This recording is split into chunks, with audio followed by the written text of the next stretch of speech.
Mars మీద జీవం ఉందా లేదా అని తెలుసుకోవాలని ఒక స్పేస్ క్యాప్సూల్ని మార్స్ మీదకి పంపిస్తారు. అది మార్స్ మీద ఉన్న మట్టిని సేకరించి తెస్తూ ఉంటుంది. ఆ స్పేస్ క్రాఫ్ట్ వచ్చే రూట్లో కొన్ని శకలాలు అడ్డుపడటంతో అది వచ్చే స్పీడ్ పెరిగిపోతుంది. దానికోసమే నాసా వేల కోట్లు వెచ్చించింది. ఇప్పుడు దీన్ని ఎలాగైనా పట్టుకోవాలని స్పేస్ స్టేషన్లో కొంతమంది ఆస్ట్రోనాట్స్ వెయిట్ చేస్తూ ఉంటారు. అది మిస్ అయితే నాసాకి చాలా పెద్ద లాసు.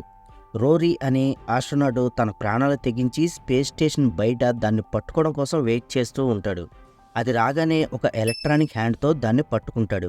ఇది నిజంగానే గ్రేట్ సక్సెస్. రోరీని అందరూ చాలామంది అప్రిషియేట్ చేస్తారు. అసలు ఇప్పుడు ఆ 6 టీం మెంబర్స్ ఎవరో చూద్దాం. ఈమె పేరు క్యాట్, వీళ్ళందరికీ కమాండర్. ఇతని పేరు రోరీ, మెకానికల్ ఇంజనీర్. ఇతని పేరు డేవిడ్, ఇతను ఒక డాక్టర్. ఈమె పేరు మెరిండా, ఈమె ఎర్త్ నుంచి రీసెంట్గానే వచ్చింది. ఈమెకు ఒక స్పెషల్ టాస్క్ ఇచ్చారు. ఆ టాస్క్ ఏంటనేది క్లైమాక్స్లో మనకు అర్థమవుతుంది. ఇతని పేరు స్కోమిటోగో, ఇతను ఒక ఇంజనీర్. ఇతని పేరు హగ్, ఇతను ఒక సైంటిస్టు. అంతేకాదు ఇతను ఒక డిజేబుల్డ్ పర్సన్, బట్ బాగా ఎక్స్పీరియన్స్డ్ క్యాండిడేట్. ఇప్పుడు ఆ మార్స్ మీద ఉన్న మట్టిని హూగ్ అనే సైంటిస్టు పరిశోధనలు స్టార్ట్ చేస్తాడు. ఆ స్పేస్ స్టేషన్లో ల్యాబొరేటరీ ఉంటుంది. ఆ ల్యాబొరేటరీ హై సెక్యూరిటీతో ఉంటుంది. అలా ల్యాబొరేటరీలో ఒక చిన్న క్యాబిన్ ఉంటుంది. ఆ క్యాబిన్లో 2 బ్లౌజులు అటాచ్ అయి ఉంటాయి. ఆ టీం మొత్తం లోపలికి వెళ్లకుండా కేట్ కాపలా కాస్తుంది. మొదట మట్టిలో జీవాన్ని అయితే గుర్తిస్తారు, కానీ ఆ జీవం అయితే కదలిక లేకుండా ఉంటుంది. హూగ్ ఆ మార్స్ అట్మాస్ఫియర్లో చిన్న టెస్ట్ చేస్తాడు, అయినా అదైతే కదలదు. తర్వాత ఎర్త్ అట్మాస్ఫియర్తో ఆక్సిజన్ ప్రొవైడ్ చేస్తాడు. మెల్లిగా దానికి ప్రాణం వస్తుంది. భూమి మీద కాదు, మరొక గ్రహం మీద కూడా జీవం ఉందని వీళ్ళు అయితే మొత్తాన్ని కనిపెట్టారు. దానికి కెల్విన్ అని పేరు కూడా పెడతారు. నాసా వీరికి కాంగ్రాట్స్ చెప్తుంది. ఎర్త్ మీద కూడా చాలా బాగా సెలబ్రేట్ చేసుకుంటారు. 2 రోజులు పోయిన తర్వాత దానికి ఆక్సిజన్తో పాటు కొన్ని మినరల్స్ కూడా యాడ్ చేస్తారు. హుగ్ చేతివేళ్ల కదలికలను బట్టి ఆ కెల్విన్ కూడా చాలా క్యూట్గా రెస్పాండ్ అవుతుంది. ఇది చూడ్డానికి చాలా క్యూట్గా అనిపిస్తుంది మనకు కూడా. 10 రోజులు గడిచిన తర్వాత ఇంకొద్దిగా పెద్దదవుతుంది. ఒకసారి ల్యాబొరేటరీ క్యాబిన్లో ఎమర్జెన్సీ అలారం మోగుతుందని డేవిడ్ వెళ్ళి చూస్తాడు. చిన్న సాంకేతిక లోపం వస్తుంది. దాన్ని వెంటనే సరిచేసేస్తాడు. మరుసటి రోజు మళ్ళీ హుగ్ వెళ్ళి కెల్విన్ ఎలా ఉందో చూస్తాడు. అది చనిపోయి ఉంటుంది. టెక్నికల్ ఇష్యూ వల్ల ఇలా జరిగిందని అనుకుంటారు. హుగ్ దాన్ని బతికించడం కోసం ఒక టూల్ తీసుకొని కరెంట్ షాక్ ఇస్తాడు. అయినా అది కదలదు. కొద్దిగా డోస్ పెంచి మళ్ళీ కరెంట్ షాక్ ఇస్తాడు. అది బతుకుతుంది. అది బతకడమే కాదు, చాలా అగ్రెసివ్గా మారి హుగ్ చేయి గట్టిగా పట్టుకుంటుంది. ఎంత గట్టిగా పట్టుకుంటుందంటే నొప్పి భరించలేనంత గట్టిగా పట్టుకుంటుంది. నొప్పి తట్టుకోలేక గట్టిగా అరుస్తాడు. బట్ మెరిండా మాత్రం ఎవ్వరినీ లోపలికి పంపించదు. ఇది ప్రోటోకాల్. హుగ్ స్ప్రో కోల్పోతాడు. వెంటనే కెల్విన్ బ్లౌజులోంచి బయటికి రావాలని ట్రై చేస్తుంది. అదైతే పాసిబుల్ కాదు. వెంటనే కరెంటు షాక్ ఇచ్చిన టూల్ని వెరగొట్టి బ్లౌజుల్ని చీల్చి బయటకు వస్తుంది. దానికున్న స్మార్ట్నెస్కి క్రూ మెంబర్స్ అందరూ షాక్ అవుతారు. కెల్విన్ రెండో క్యాబిన్లోకి వెళ్ళి ఎలుకను పట్టుకుని దాన్ని చంపి పీల్ చేస్తుంది. ఇంకాస్త స్ట్రాంగ్గా తయారవుతుంది. ఈ గ్యాప్లో ప్రోటోకాల్ని ఉల్లంఘించి రోరీ స్పీడ్గా లోపలికి వెళ్తాడు. హుగ్ని బయటికి పంపించేస్తాడు. కెల్విన్ అది చూసి రోరీ కాళ్ళు గట్టిగా పట్టుకుంటుంది. డేవిడ్ వెంటనే డోర్ క్లోజ్ చేస్తాడు. రోరీ కాల్ని ఇంకాస్త గట్టిగా పట్టుకుని విరగ్గొట్టే ప్రయత్నం కూడా చేస్తుంది. రోరీ ఆ పెయిన్ తట్టుకోలేక చేతిలో ఉన్న ఆక్సిజన్ లైట్ను పగలగొట్టి దాని ఫిలమెంట్తో కాలుస్తాడు. అది తప్పించుకొని అటు ఇటు తిరిగి తాక్కుంటుంది. లోపలే ఒక ఫ్లామబుల్ గన్నుతో దాన్ని ఫైర్ చేస్తాడు. అప్పుడు కేట్ను బయటకు వచ్చేసే దాన్ని గ్యాస్తో దాన్ని చంపే ప్రయత్నం చేద్దామని అంటుంది. అయినా వినిపించుకోకుండా రోరీ దాన్ని ఎలాగైనా చంపాలని ట్రై చేస్తూ ఉంటాడు. అంతలో ఒక బాక్సులోంచి అది అమాంతం దూకి రోరీ నోట్లోకి వెళ్ళిపోతుంది. వెంటనే శరీర భాగాలను ఛిద్రం చేసి రోరీని చంపేస్తుంది. అప్పుడు ఈ టీం మెంబర్స్ అందరూ కూడా లోపల ఉంటుండగానే గ్యాస్ను వదిలి ఆ కెల్విన్ని చంపే ప్రయత్నం చేస్తారు. అది షాకింగ్గా రోరీ నోట్లోంచి ఇంకాస్త పెద్దదై బయటకు వస్తుంది. ఇంకా గ్యాస్ వదిలే ప్రయత్నం చేస్తూ ఉంటారు. అది గ్యాస్ వదిలే హోల్స్ నుంచి బయటకు వద్దామని ట్రై చేస్తూ ఉంటుంది. వెంటనే వాటిని క్లోజ్ చేస్తారు. రోరీ యూజ్ చేసిన ఫ్లామబుల్ గన్ ఆన్లో ఉండడం వల్ల గ్యాస్ హోల్స్ని అది ఫైర్ చేయడంతో అది ఓపెన్ అయిపోతుంది. వెంటనే కెల్విన్ అందులోంచి బయటకైతే వచ్చేస్తుంది. పరిస్థితులు చేదాటిపోయాయి. ఎర్త్కి ఇన్ఫర్మేషన్ అందజేయాలని నాసాకి కనెక్ట్ అవ్వాలని చూస్తారు. అప్పుడు ఇంకొక సమస్య వస్తుంది. నాసాకి కనెక్ట్ అవ్వాలంటే కమ్యూనికేషన్ సిస్టమ్ పాడైపోతుంది. దాన్ని సరిచేయడం కోసం కేట్ స్పేస్ సూట్ వేసుకొని స్పేస్ స్టేషన్ బయటికి వెళ్ళి ప్రాబ్లం ఏంటో చెక్ చేస్తూ ఉంటుంది. కానీ ఆ ప్రాబ్లం అర్థం కాదు. అప్పుడు హ్యూగ్ ట్రాన్స్మిటర్లో చెక్ చేయమని చెప్తాడు. అప్పుడు మామూలుగా స్పేస్లో ట్రాన్స్మిటర్ హీట్ అవ్వకుండా ఉండడం కోసం అందులో వాటర్ ఉంటుంది. కానీ ఓపెన్ చేస్తే అందులో ఒక్క చుక్క వాటర్ కూడా ఉండదు. అప్పుడు హ్యూగ్ కెల్విన్కి మళ్ళాగే ఫుడ్ వాటర్ కావాలి, ట్రాన్స్మిటర్లో వాటర్ని యూజ్ చేసుకుని ఉంటుంది, అందుకనే ఇమీడియట్లీ దాన్ని క్లోజ్ చేయమని చెప్తాడు. వెంటనే అది అమాంతం క్లోజ్ చేసే లోపే లోపల నుంచి బయటకొచ్చి కేట్ని గట్టిగా పట్టుకుంటుంది. ఇప్పుడు కేట్ లోపలికి రాలేదు, వస్తే అది కూడా ఆ స్పేస్ స్టేషన్ లోపలికి వచ్చేస్తుంది. ఇప్పుడు ఏం చేయాలని టీం మొత్తం కూడా కన్ఫ్యూజన్లో ఉంటారు. ఇప్పుడు డేవిడ్ డోర్ దగ్గరకు వచ్చి కేట్కి హెల్ప్ చేయాలని ట్రై చేస్తూ ఉంటాడు. అంతలో కెల్విన్ ఆ కేట్ యొక్క స్పేస్ సూట్ని పాడు చేసేస్తుంది. దానివల్ల ఆ కెల్విన్ హెల్మెట్లో ఉన్న ఆక్సిజన్ లిక్విడ్ రిలీజ్ అయిపోతుంది. ఇప్పుడు కేట్ ఆ ఆక్సిజన్ పీల్చుకోవడానికి కూడా ఇబ్బంది పడుతూ ఉంటుంది. ఇప్పుడు డేవిడ్ డోర్ దగ్గరకు వచ్చి డోర్ ఓపెన్ చేయమని అంటాడు. కేట్ ఒక పొరపాటు చేసింది, బయటకు వెళ్ళేటప్పుడు బయట నుంచి డోర్ క్లోజ్ చేసేసింది. అప్పుడు కేట్ నేను ఎలాగో చనిపోతాను, దీన్ని కూడా డీప్ స్పేస్లో తీసుకువెళ్ళిపోతే బెస్ట్ అని అనుకుని తను ఆ స్పేస్ స్టేషన్ వదిలి డీప్ స్పేస్లోకి వెళ్ళిపోతుంది. అప్పుడే సగం దూరం వెళ్ళిపోయిన తర్వాత ఆ కెల్విన్ ఆ కేట్ను వదిలి మళ్ళీ స్పేస్ స్టేషన్నే పట్టుకుంటుంది.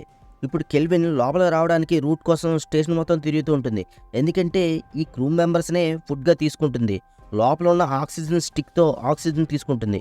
అప్పుడు సోమాటాకి స్పేస్లో ఉన్న థ్రస్టర్స్ నుంచి లోపలికి వచ్చే ప్రమాదం ఉందని ఆ థ్రస్టర్స్ నుంచి హీట్ని బయటకు పంపిస్తూ ఉంటాడు. ఆ కెల్విన్ చాలా ప్రయత్నాలు చేస్తుంది.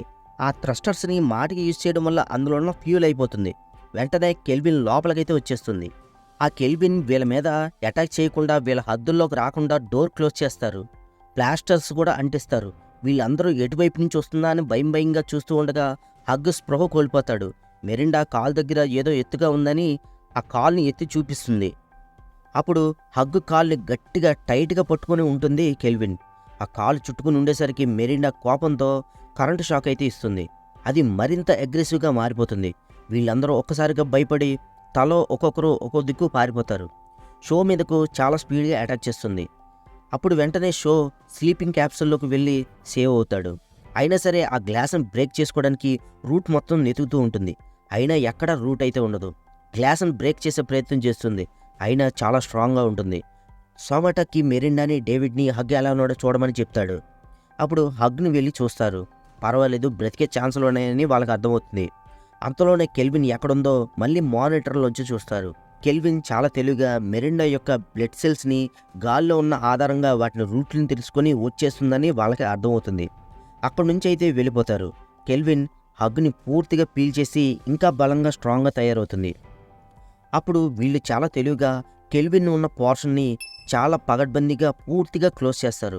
ఇప్పుడు కెల్విన్ ఆ పోర్షన్లోంచి బయటకైతే రాలేదని వీళ్ళు కాన్ఫిడెంట్గా ఉంటారు. అప్పుడే వీరి దగ్గరకు ఎర్త్ నుండి స్పేస్ జెట్ ఒకటి వీళ్ళ వైపు వస్తూ ఉంటుంది. మొదట డేవిడ్ దాన్ని చూసి చాలా కన్ఫ్యూజ్ అవుతాడు. అప్పుడు మెరిండా అసలు విషయం చెప్తుంది. ఎర్త్కి మనం పంపించిన మెసేజ్ అప్పుడే అందింది, కానీ స్పేస్ జెట్ మనల్ని కాపాడడానికి రాలేదు. మనం చేస్తున్న పరిశోధనలో ఇబ్బందిగా ఉంటే కెల్విన్ మనం కంట్రోల్ చేయలేని పరిస్థితి వస్తే కెల్విన్తో పాటు ఎవరైనా స్పేస్ క్యాప్సూల్లోకి వెళ్ళి డీప్ స్పేస్లోకి తన్ని తీసుకుని వెళ్ళిపోవాలి, వేరే ఆప్షన్ లేదు.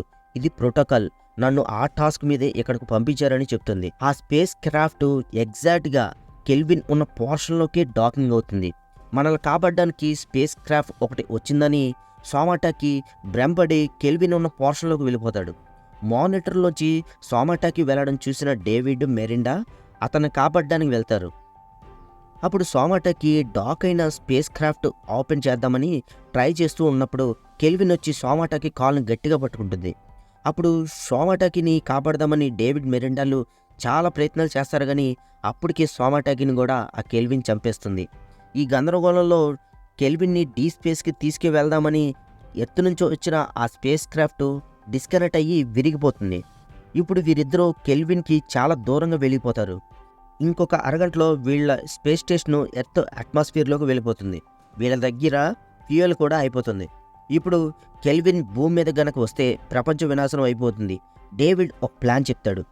స్పేస్ స్టేషన్ మొత్తం వీళ్ళకి అందుబాటులో ఉన్న లైఫ్ బోట్ క్యాప్సూల్స్ రెండు, ఒకటి మాన్యువల్ మోడ్లో, రెండవది ఆటోమేటిక్ మోడ్లో ఉంటాయి.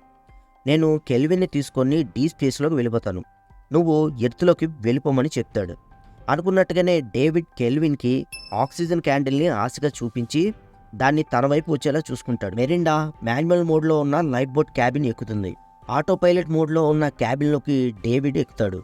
డేవిడ్ చేతిలో ఉన్న ఆక్సిజన్ క్యాండిల్ కోసం కెల్విన్ డేవిడ్ దగ్గరకు వస్తుంది.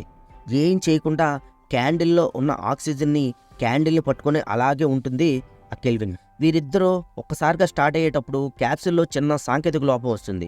మళ్ళీ కాసేపటికి సరయ్యి ఒక్కసారిగా ఇద్దరు కలిసి స్టార్ట్ అవుతారు. ఒకటి స్పేస్లోకి వెళ్ళిపోతుంది, రెండోది ఎర్త్లోకి వెళ్ళిపోతుంది.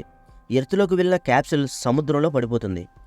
ఇంకొక క్యాప్సిల్ అలాగా డీప్ స్పేస్లోకి అలా వెళ్ళిపోతూ ఉంటుంది. సముద్రంలో పడ్డ క్రాఫ్ట్ దగ్గరకు ఓ ఫిషర్ మ్యాన్ వచ్చి డోర్ ఓపెన్ చేయబోతూ ఉంటాడు.